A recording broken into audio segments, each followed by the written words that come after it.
Hello everyone. Atomic physics हमने पूरा कर लिया था और आज हम लोग अब न्यूक्लियर फिजिक्स का दूसरा पार्ट करने जा रहे हैं। न्यूक्लियर फिजिक्स का पहला पार्ट भी आपको मैंने बताया, उसमें हम लोग बेसिक फंडामेंटल हमने देखा था न्यूक्लियस के बारे में, ठीक है। अब यहाँ देखिए, आज हम लोग देखने जा रहे हैं रेडियो एक्टिविटी। न्यूक्लियर फिजिक्स का सेकेंड पार्ट है रेडियो एक्टिविटी के बारे में। तो यहाँ देखो, रेडियो एक्टिविटी क्या होता है। रेडियो एक्टिविटी है कि एक ऐसा फेनोमेना जो कि स्पॉन्टेनियस है, ठीक है। एक ऐसा फेनोमेनन जो कि क्या है, स्पॉन्टेनियस इमिशन है। स्पॉन्टेनियस इमिशन का मतलब होता है, स्पॉन्टेनियस का मतलब हुआ जो सडनली होगा और बहुत ही फास्ट होगा, ठीक है। जो सडनली होगा और बहुत ही फास्ट इमिशन होगा, ठीक है। तो इस टाइप के इमिशन को जो है, इस टाइप के रेडिएशन को, इससे जो एनर्जी रिलीज होगी, जो हैवी न्यूक्लियस होते हैं इनसे जो एनर्जी रिलीज होती है, इस टाइप के फेनोमेनन को हम लोग बोलते हैं रेडियो एक्टिविटी, ठीक है। ऐसे एलिमेंट जिनका एटॉमिक नंबर 82 से ज़्यादा है, या बोल सकते हैं ऐसे एलिमेंट जिनका मास नंबर बहुत ज़्यादा, या जो हैवियर न्यूक्लियाई है, ठीक है, जो हैवियर न्यूक्लियाई है जिनका एटॉमिक नंबर बहुत ज़्यादा है, 82 से ज़्यादा होना चाहिए, तो उस टाइप के एलिमेंट जनरली आराम से नेचुरली रेडियो एक्टिविटी के फिनोमेना को शो करते हैं। उनके लिए आपको स्पेशली कोई बम्बार्डमेंट की ज़रूरत नहीं है। बम्बार्डमेंट का मतलब होता है किसी दूसरे चार्ज पार्टिकल से बहुत ही स्पीड में अटैक कराना, ठीक है। किसी दूसरे चार्ज पार्टिकल से बहुत ही स्पीड में अटैक कराना, इसी को हम लोग बम्बार्डमेंट बोलते हैं। अब यहाँ देखिए, ऐसे एलिमेंट जो कि लाइटर न्यूक्लियाई है, मतलब उनका एटॉमिक मास या मास नंबर बहुत ज़्यादा नहीं है, जिनका न्यूक्लियस बहुत ज़्यादा हैवी नहीं है, तो उस कंडीशन में अगर आप उस टाइप के एलिमेंट से भी रेडियो एक्टिविटी के फिनोमेनन को देखना चाहते हैं, तो आपको उस पर बहुत ही फास्ट मूविंग पार्टिकल्स, है ना, बहुत ही फास्ट मूविंग पार्टिकल से क्या कराना पड़ेगा, बॉम्बार्डमेंट कराना पड़ेगा, यानी कि उससे अटैक कराना पड़ेगा, जिससे कि बहुत ही हाई एनर्जी रिलीज होती है। और उसी को हम लोग बोलते हैं कि वो जो लाइटर न्यूक्लियाई है वो रेडियो एक्टिव एलिमेंट में क्या हो गया, कन्वर्ट कर गया। यानी कि छोटे न्यूक्लियस वाले जिसका मास नंबर कम है, उस टाइप के न्यूक्लियस को रेडियो एक्टिव एलिमेंट में कन्वर्ट करने में, रेडियो एक्टिव न्यूक्लियस में कन्वर्ट करने में हमें उस पर बहुत ही हैवी स्पीड से, बहुत ज़्यादा स्पीड से मूविंग पार्टिकल से अटैक कराना पड़ता है, जिससे कि वो क्या बन जाते हैं, रेडियो एक्टिव एलिमेंट बन जाते हैं। और इस फेनोमेना को हम लोग बोलते हैं आर्टिफिशियल या इंड्यूस्ड, आर्टिफिशियल या इंड्यूस्ड रेडियो एक्टिविटी। मतलब ये हमने किया है, वो एलिमेंट रेडियो एक्टिविटी का नेचर शो नहीं करता था, उस पर हमने बॉम्बार्डमेंट करा के उस एलिमेंट को रेडियो एक्टिविटी का फेनोमेना शो करने के लिए मजबूर किया है। तो ये आर्टिफिशियल रेडियो एक्टिविटी है, ठीक है, जिससे कि हम लोग एटम बम और हाइड्रोजन बम के कॉन्सेप्ट में इसका भी इस्तेमाल किया जाता है। इसी के बेस पर एटम बम और हाइड्रोजन बम बनता है, न्यूक्लियर फ्यूजन और न्यूक्लियर फिजन, जिसको आप बोलते हैं अनकंट्रोल्ड चेन रिएक्शन, है ना। अब यहाँ देखिए, लॉ ऑफ रेडियो एक्टिविटी क्या बोल रहा है कि मान लीजिए कोई एलिमेंट है ए, स्टार्टिंग में एट t = 0, यानी कि इनिशियली ए के पास नंबर ऑफ न्यूक्लियाई था n0 और बी के पास कितना था, 0, क्योंकि यहाँ पर अभी न्यूक्लियस का डिसइंटीग्रेशन नहीं हुआ है, न्यूक्लियस नहीं टूटा है, न्यूक्लियस का डीके नहीं हुआ है, ठीक है। और जब टाइम t कुछ समय बीत गया तो उसके बाद न्यूक्लियस का जो अमाउंट हो गया वो हो गया nt। तो लॉ ऑफ रेडियो एक्टिविटी ये बोलता है कि rate of DK of radio active atom, rate, पूरे फिजिक्स में एक बात हमेशा ध्यान रखिए, कहीं भी अगर आपको रेट लिखा हुआ दिखाई देता है तो रेट का मतलब होता है आप उसको, उस क्वांटिटी को या तो टाइम के साथ डिवाइड कीजिए या टाइम के रिस्पेक्ट में डिफरेंशिएट कर दीजिए, ठीक है। तो ये रेट है किसका, डीके का। डीके का मतलब होता है टूटना। क्या टूट रहा है, तो रेडियो एक्टिव एटम टूट रहा है, ठीक है, जो कि डायरेक्टली प्रोपोर्शनल होगा किसके, तो नंबर ऑफ एटम्स के। यानी कि ये जो R है वो डायरेक्टली प्रोपोर्शनल है नंबर ऑफ एटम या नंबर ऑफ न्यूक्लियाई जिसको आप बोलते हैं, तो N। अब R है तो इस रेट है, तो किसका रेट, न्यूक्लियस के टूटने का रेट। तो न्यूक्लियस के टूटने का रेट मतलब N को टाइम के रिस्पेक्ट में आप डिफ्रेंशिएट कर दीजिए। जब न्यूक्लियस डिसइंटीग्रेट हो रहा है, तो डिसइंटीग्रेट हो रहा है मतलब टूट रहा है, ब्रेक कर रहा है, तो माइनस लगेगा, तो minus dN/dt directly proportional to क्या हो गया, N हो गया। अब यहाँ पे क्या करिए कि जैसे ही आप प्रोपोर्शनलिटी के साइन को हटाएंगे तो एक कांस्टेंट आपको इंट्रोड्यूस करना पड़ेगा, तो माइनस dN/dt बराबर लेमडा n, ठीक है। अब यहाँ क्या हुआ, तो ये वाला n, ये माइनस dN इस n को बुला लेगा अपने साइड, मिल के इंटीग्रेशन करेगा, है ना। और ये माइनस उधर चला गया तो माइनस लेमडा डी टी, दोनों साइड डी है, यहाँ देखो इधर भी डी इधर भी डी, दोनों साइड बराबर के दोनों साइड डिफरेंशियल एलिमेंट है तो इंटीग्रेशन होगा ही होगा, ठीक है। दोनों साइड इंटीग्रेशन हुआ, यहाँ पर इंटीग्रेशन न्यूक्लियस के अमाउंट के रिस्पेक्ट में, यहाँ पर इंटीग्रेशन टाइम के रिस्पेक्ट में, ठीक। अब यहाँ लोअर लिमिट और अपर लिमिट पुट करना है इंटीग्रेशन में। तो जब आपने टाइम का लिमिट 0 पुट किया उस वक्त न्यूक्लियस का अमाउंट कितना था, एन नॉट। यहाँ देखिए जब टाइम का लिमिट आपने 0 पुट किया तो न्यूक्लियस का अमाउंट कितना है, एन नॉट है। जब आप टाइम टी पुट करेंगे तो न्यूक्लियस का अमाउंट कितना हो जाएगा, एन टी। तो यहाँ जब आप टाइम टी पुट कर रहे हैं तो न्यूक्लियस का अमाउंट हो गया एन टी, ठीक है। तो डी एन बाई एन बराबर माइनस लेमडा और यहाँ डी टी। तो ये माइनस लेमडा जो है, ये लेमडा तो प्रोपोर्शनलिटी कांस्टेंट है, क्योंकि जब आपने प्रोपोर्शनलिटी को साइन को हटाकर इक्वल टू का साइन लाए थे तब जाकर लेमडा आप लाए थे। तो ये प्रोपोर्शनलिटी कांस्टेंट है जिसको हम लोग डिसइंटीग्रेशन कांस्टेंट या डीके कांस्टेंट भी बोलते हैं, ठीक है। और ये जो लेमडा होता है ये सिर्फ और सिर्फ नेचर ऑफ सब्सटेंस पे डिपेंड करता है, ये टाइम पर डिपेंड नहीं करेगा। अब यहाँ देखिए, तो जिस तरह से आपने देखा है integration of d x by x ये होता है l n x. L n x का मतलब हो गया लॉग एक्स बेस में ई। तो उसी तरह डी एन बाई एन है तो एल एन एन हो जाएगा, लिमिट है एन नॉट से लेके एन टी तक माइनस लेमडा। जिस तरह से आपका डी एक्स का इंटीग्रेशन होता है एक्स, उसी तरह से डी टी का इंटीग्रेशन हो जाएगा टी, लिमिट 0 से लेके टी तक। Upper limit minus lower limit कीजिए, L N N T minus L N N not बराबर माइनस लेमडा टी, ठीक। Log x minus log y होता है तो लॉग x बट्टा y होता है। तो यहाँ पर क्या हो जाएगा, log L N N T बट्टा N not equal to minus lambda T. अगर आप यहाँ से लॉग को हटाते हैं, ये ई बेस वाला लॉग हटाते हैं, आपने पढ़ा होगा एल एन एक्स बराबर अगर y है तो x बराबर क्या होगा, e की पावर y। तो यहाँ पर भी क्या हो जाएगा, N T by N not बराबर E to the power minus lambda T. उसके बाद एन नॉट को क्रॉस मल्टीप्लाई कर लेंगे तो एन टी बराबर हो जाएगा N not into E to the power minus lambda T. इसको ये जो एल एन वाला इक्वेशन है, लॉग बेस ई वाला जो इक्वेशन है, इसको हमने इक्वेशन स्टार मान लिया। लॉग दो टाइप का है, एक तो ई बेस वाला, दूसरा 10 बेस वाला, ठीक है।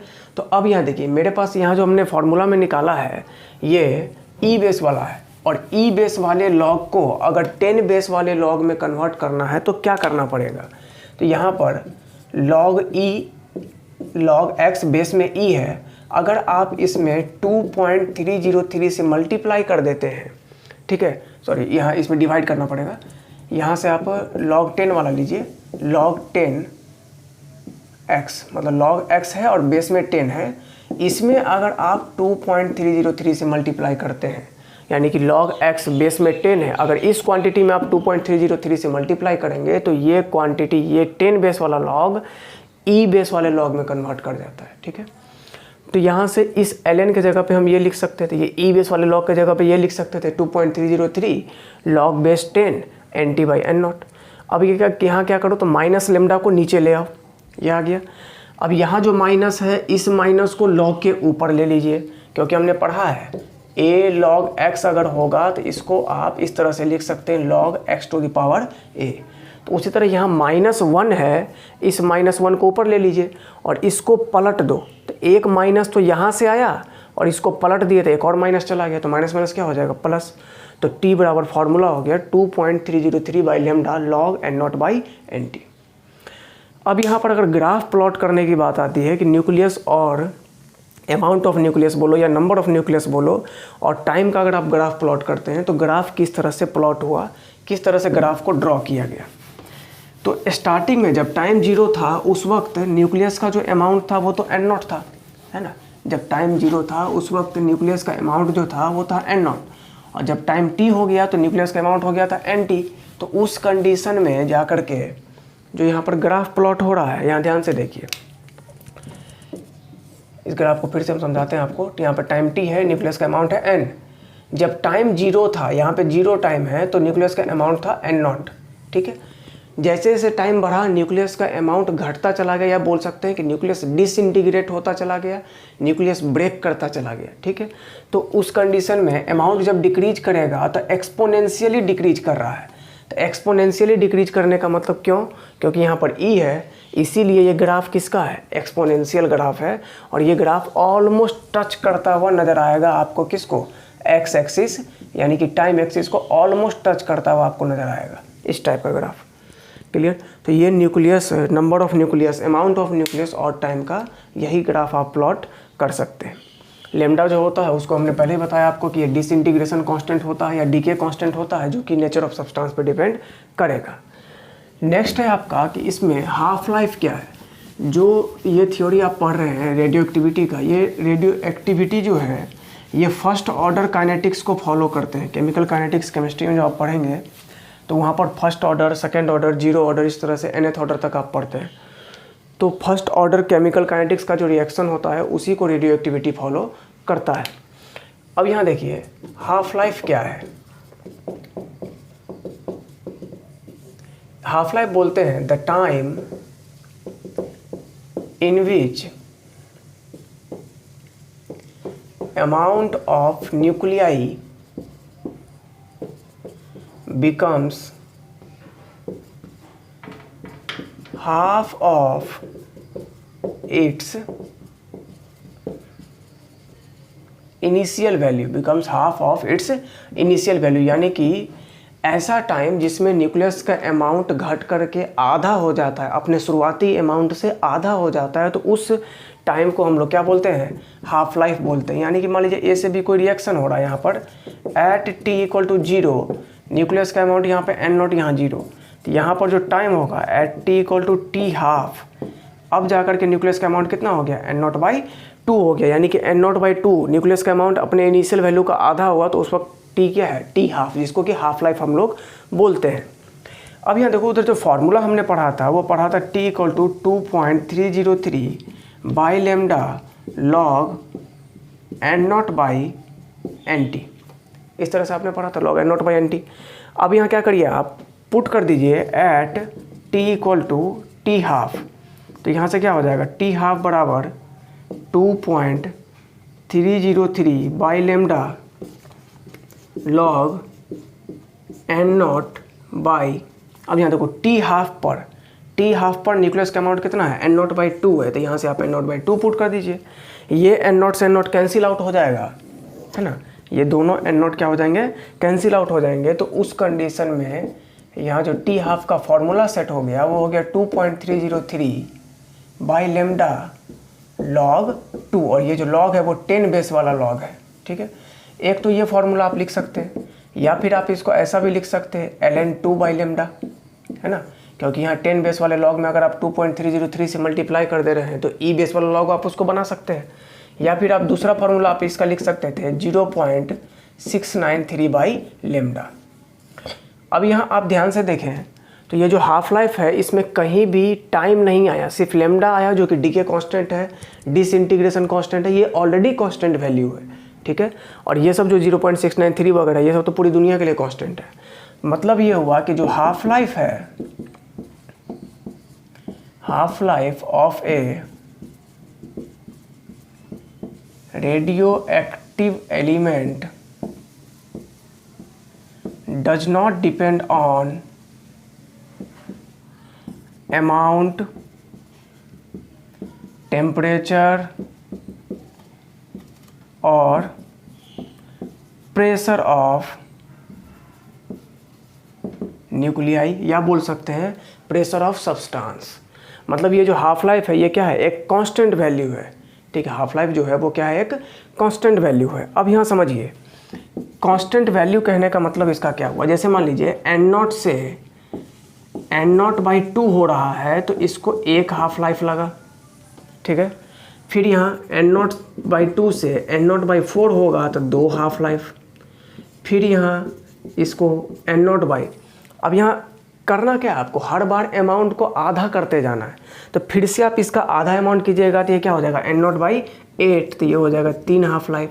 तो इस तरह से अमाउंट जो है कंटिन्यूसली क्या हो रहा है, डिक्रीज कर रहा है, हर बार आधा हो रहा है। लेकिन ध्यान ये रखना है कि अगर शुरुआत में एन नॉट से एन नॉट बाई टू में, है ना, एन नॉट से एन नॉट बाई टू में अगर 2 घंटा लगता है, 2 आवर लगता है, तो बाद में भी एन नॉट बाई टू से एन नॉट बाई फोर होने में कितना लगेगा, 2 आवर ही लगेगा, ठीक है। यहाँ भी क्या होगा, 2 आवर ही लगेगा। अगर कंप्लीट टाइम देखेंगे एन नॉट से एन नॉट बाई फोर तक तो 4 आवर हो गया, है ना। मतलब ये हुआ कि हर बार अमाउंट को आधा होने में उतना ही समय लगेगा, या इसका मतलब ये नहीं है कि अमाउंट घट गया पहले से तो टाइम भी घट जाएगा, टाइम नहीं घटेगा। न्यूक्लियस का जो हाफ लाइफ होता है, रेडियोएक्टिव एलिमेंट का जो हाफ लाइफ है वो क्या है, कांस्टेंट वैल्यू है। ये आपको अमाउंट ऑफ सब्सटेंस, प्रेशर, इस सब पे डिपेंड नहीं करेगा।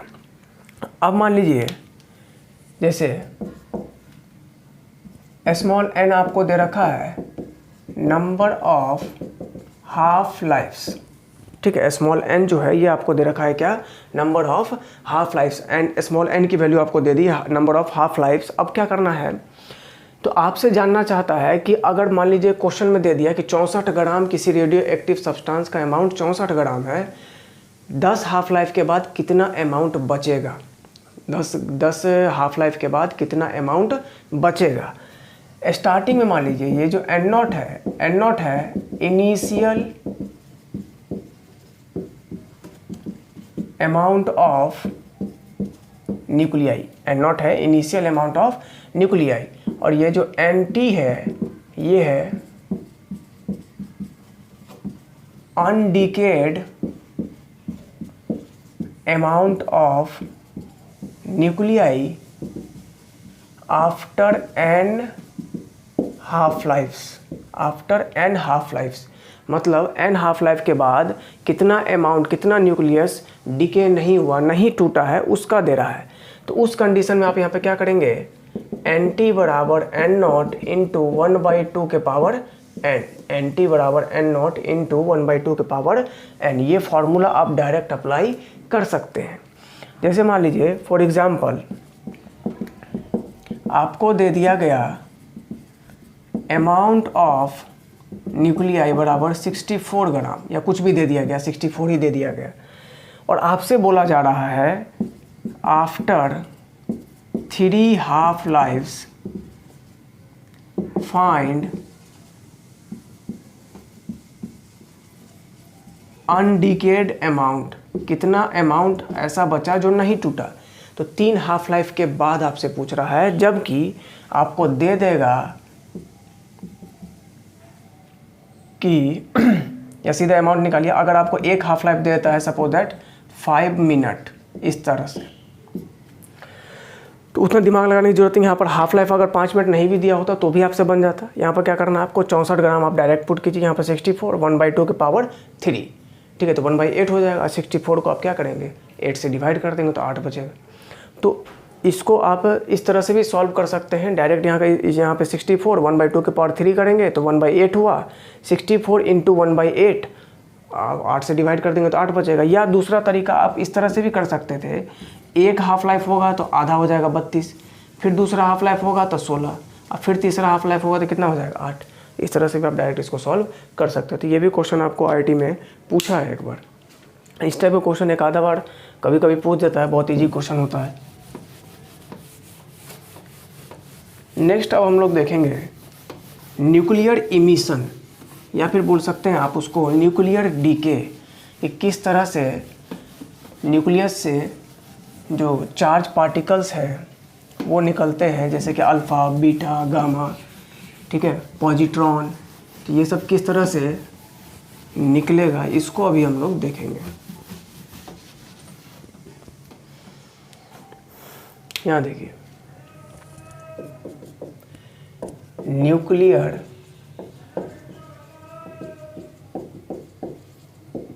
Emissions, nuclear emissions. अब इसमें देखो क्या करना है, पहला हम लोग लेते हैं अल्फ़ा इमिशन। फर्स्ट हमने लिया अल्फ़ा इमिशन, अल्फ़ा इमिट करेगा तो क्या करेगा।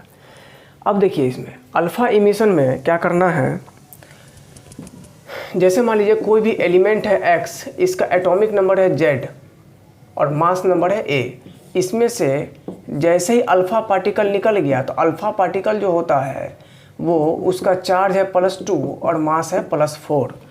तो कोई दूसरा एलिमेंट बन गया Y जिसका एटॉमिक नंबर Z-2 और मास नंबर हो गया A-4।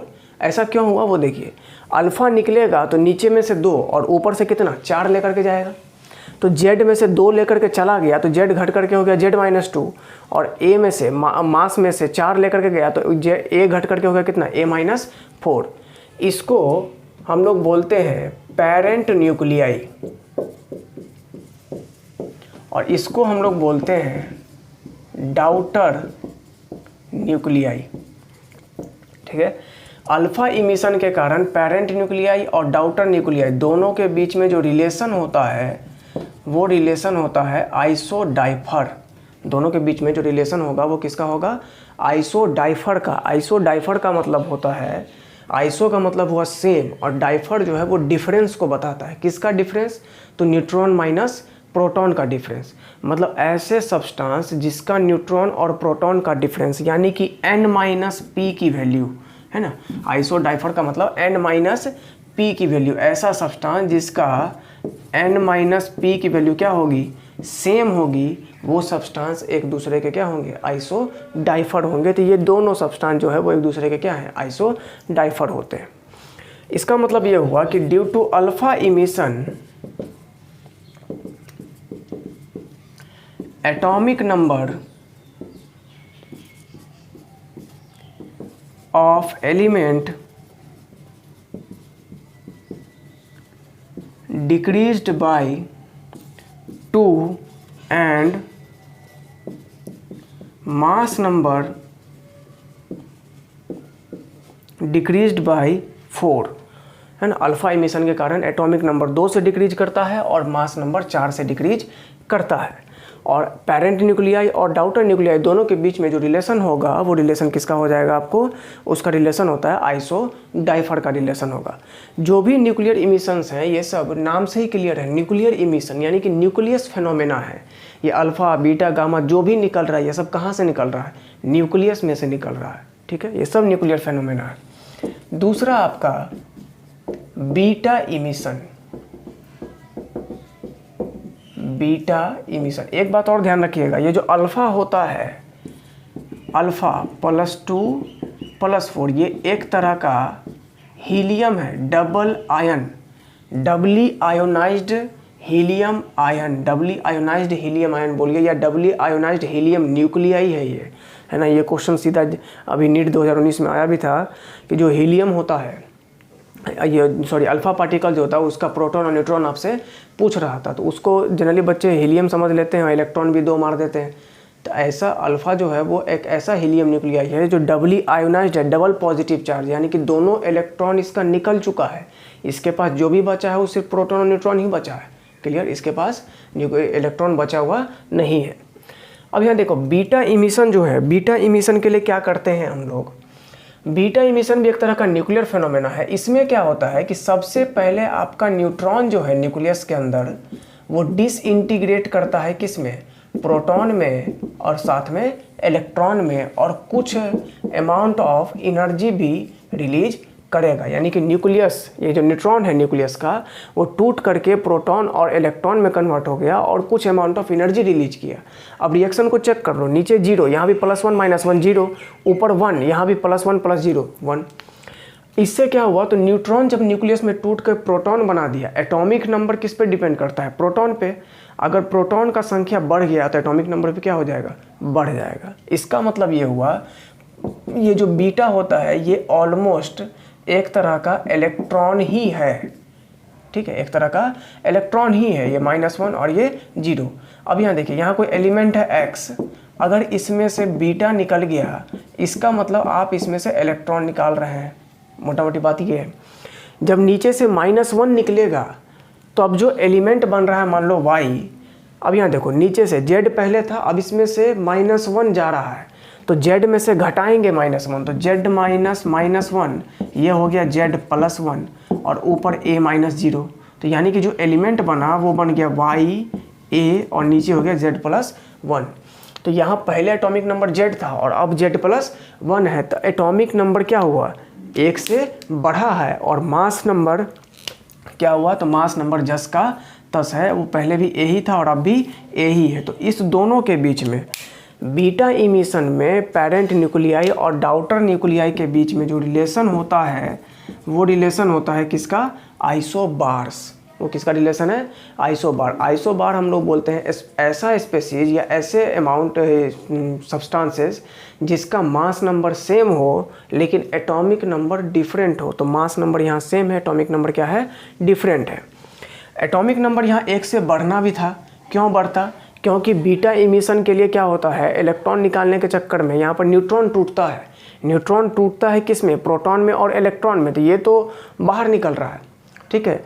दूसरी बात, प्रोटॉन न्यूट्रॉन टूट के प्रोटॉन बना दिया तो न्यूक्लियस के अंदर प्रोटॉन की संख्या बढ़ गई, और जब प्रोटॉन बढ़ जाएगा तो एटॉमिक नंबर प्रोटॉन पे डिपेंड करता है, इसीलिए यहाँ पर एटॉमिक नंबर क्या होता है, इंक्रीज कर जाता है। यानी कि हम लोग बोल सकते हैं due to beta emission atomic number of element get increased by 1 and mass number remains constant। ठीक है, एटॉमिक नंबर जो है वो 1 से बढ़ जाता है और मास नंबर सेम का सेम रह जाता है, तो उस कंडीशन को हम लोग बोलते हैं बीटा इमिशन। नेक्स्ट जो है वो नेक्स्ट है आपका पॉजिट्रॉन इमिशन। तीसरा हम लोग बोलते हैं पॉजिट्रॉन इमिशन। अब देखो पॉजिट्रॉन इमिशन में क्या होता है, पॉजिट्रॉन एक तरह का बीटा प्लस है, ठीक है, एक तरह का बीटा प्लस है, या आप इस पॉजिट्रॉन को एक और नाम दे सकते हैं पॉजिटिव इलेक्ट्रॉन। पॉजिट्रॉन को आप एक और नाम दे सकते हैं पॉजिटिव इलेक्ट्रॉन। तो पॉजिटिव इलेक्ट्रॉन के कंडीशन में क्या होगा, किसका इमिशन होगा, कौन टूटेगा कौन नहीं टूटेगा, इसको ज़रा हम लोग को अभी देखना है। अब यहाँ देखो इसमें क्या होता है, जिस तरह से बीटा इमिशन के लिए न्यूट्रॉन टूटता है न्यूक्लियस में, उसी तरह पॉजिट्रॉन इमिशन के लिए प्रोटॉन टूट जाता है न्यूक्लियस में, और टूट करके आपको एक न्यूट्रॉन और एक पॉजिटिव इलेक्ट्रॉन और साथ में कुछ अमाउंट ऑफ एनर्जी देता है। ठीक है, अब रिएक्शन को चेक कर लीजिए, यहाँ +1, यहाँ 0 + 1, यहाँ 1, यहाँ भी 1 + 0, बात सेम है। अब क्या होगा, मान लीजिए कोई एलिमेंट है X जिसका atomic number Z, mass number A। अगर आप इसमें से बीटा प्लस को निकाल रहे हैं, यानी कि आप इसमें से इलेक्ट्रॉन +1 0 को निकाल रहे हैं, मतलब आप नीचे में से 1 को घटा रहे हैं। तो जब नीचे से 1 घटेगा तो ये बन जाएगा आपको Z - 1 और ऊपर में बन जाएगा A - 0। तो अब क्या हुआ, तो इस दोनों में देखो यहाँ पर एटॉमिक नंबर पहले Z था और अब Z - 1 है, यानी कि एटॉमिक नंबर 1 से घट गया है, लेकिन मास नंबर पहले भी A था और आज भी A ही है, तो मास नंबर सेम है। तो पॉजिट्रॉन इमिशन में भी दोनों का जो रिलेशन होगा पेरेंट न्यूक्लियर और डॉटर न्यूक्लियर का, वो कैसा रिलेशन होगा, आइसोबार्स का रिलेशन होगा। और हम लोग बोल सकते हैं due to beta plus emission, positron emission आप इसको बोलते हैं, due to beta plus emission atomic number of element get decreased by 1 and mass number remains constant। और मास नंबर क्या रहेगा, वो कांस्टेंट रहेगा। एटॉमिक नंबर 1 से घट गया, पहले Z था और अब Z - 1 हो गया। तो ये था आपका पॉजिट्रॉन इमिशन। अब नेक्स्ट हम लोग देखेंगे गामा इमिशन क्या होता है न्यूक्लियर फिनोमेनन में। गामा इमिशन, गामा जो है वो आपको चार्जलेस एंड मासलेस पार्टिकल होता है, लेकिन गामा के इमिट होने से, यहाँ देखिए चौथा,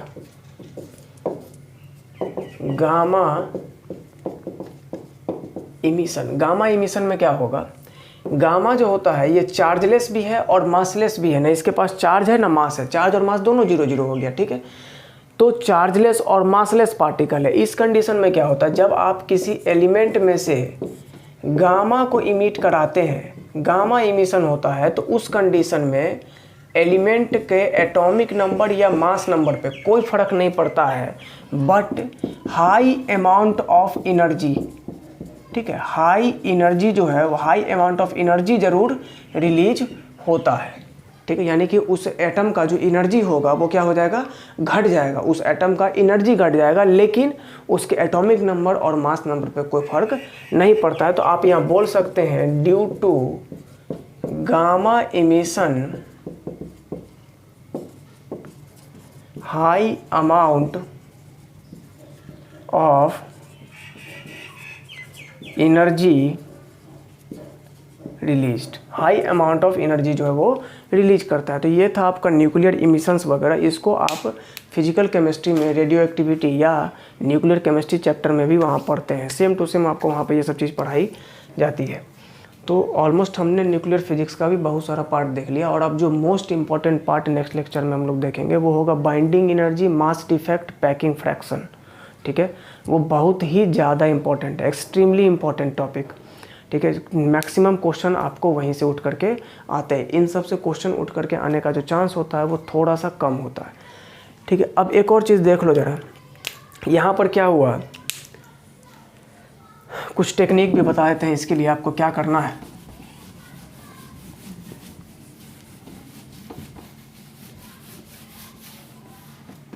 देखिए यहाँ पे नोट में मान लीजिए कोई एलिमेंट है x जिसका atomic number z, mass number a, आपने एक अल्फ़ा को निकाल दिया तो यहाँ एलिमेंट बन गया y जिसका एटॉमिक नंबर हो गया z-2 और मास नंबर हो गया a-4।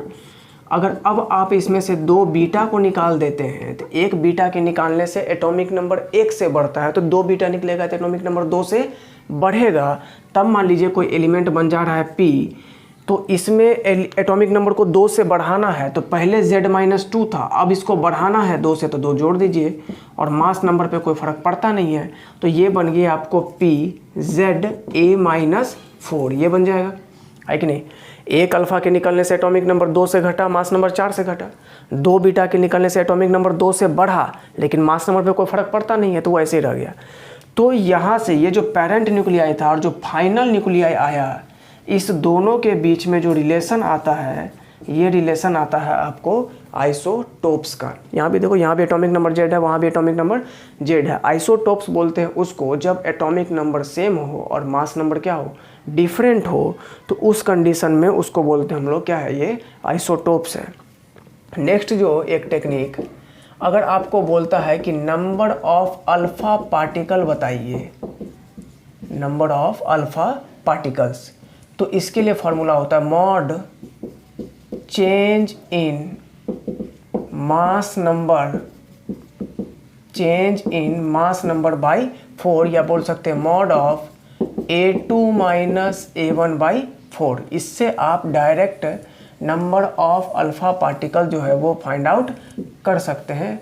जैसे मान लो कोई एलिमेंट था x, उसका एटॉमिक नंबर था Z1, मास नंबर था A1, और इसमें से कुछ अल्फ़ा और कुछ बीटा दोनों निकला, और निकलने से एलिमेंट बन गया y जिसका एटॉमिक नंबर है Z2 और मास नंबर है A2। तो उस कंडीशन में जो नंबर ऑफ़ अल्फ़ा पार्टिकल्स होंगे वो change in mass number by 4 हो जाएंगे, और जो नंबर ऑफ़ बीटा पार्टिकल्स होते हैं वो हो जाएगा नंबर ऑफ़ बीटा पार्टिकल्स बराबर हो जाएगा formula Z2 minus Z1 plus 2 into number of alpha particles.